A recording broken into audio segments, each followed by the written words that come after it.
this video, we are going to talk about one of the early repertories written by Dr. JAHR. G.H.G. JAHR Manual of Homeopathic Medicine was the first repertory written by Dr. JAHR. Dr. JAHR's contribution to the homeopathic materia medica and repertory is immense. He has highlighted the principles of prescribing, given instruction on doses and repetition, and attempted to explore in detail the relationship of remedies. His repertory is the product of several clinical case records by then practitioners and writings of Dr. Henneman, mainly the chronic diseases and materia medica pura.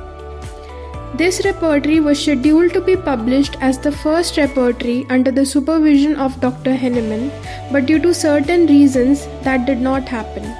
It was later published in 1834 and later the second edition was published in 1847. This repertory was initially authored in German, later on it was translated by Dr. Constantine Hering in English. The next repertory written by Dr. JAHR was JAHR'S New Manual or Symptomen Codex. In 1853, JAHR'S New Manual or Symptomen Codex, translated with extensive editions from various sources by C.J. Hampfell, it had 3 volumes. The repertory part is the third and concluding volume of the Symptomen Codex, and it had 29 chapters in the repertory part, which are written as follows. It also contained an index which has symptoms arranged alphabetically to help the practitioners find them easily. Now let me read out the chapters for you. Mind, temperament and sensorium, head, eyes, ears, parotid gland, nose, face, lips, chin, jaws, teeth and gums, inner mouth, palate and tongue, throat, pharynx and esophagus, gastric derangement, appetite, thirst and taste, stomach, abdomen, anus, perineum, rectum and stool, urinary organs, male organs of generation, female organs of generation, air passages, thorax, back and neck, upper extremities and lower extremities, sleep, fever, cutaneous, general and characteristic symptoms of remedies contained in the repertory.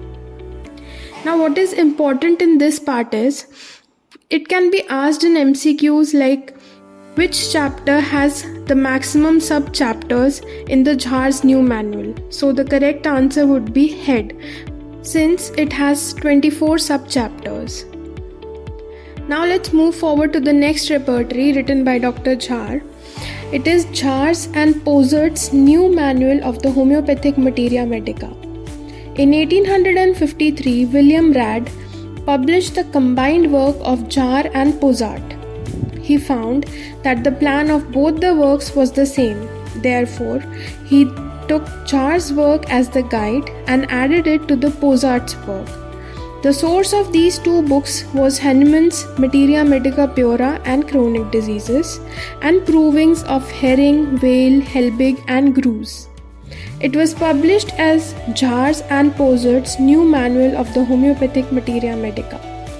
It had 2 parts. The first part contains the description of the medicines and the second part is a concise repertory of JAHR'S and Pozart's manual containing everything of interest and importance of our materia medica and clinical records. 78 medicines are added by Pozart in JAHR'S original manual and repertory. There are 4 grades to give value to the medicines, for example, Roman, Italic, capital and capital spaced. A list of 226 remedies is given which contains abbreviations, synonyms, duration, antidotes and analogues about each one. It has 34 chapters in total and the index is elaborate and spread over 38 pages. Talking about the next repertory, it is the Hull's JAHR Repertory.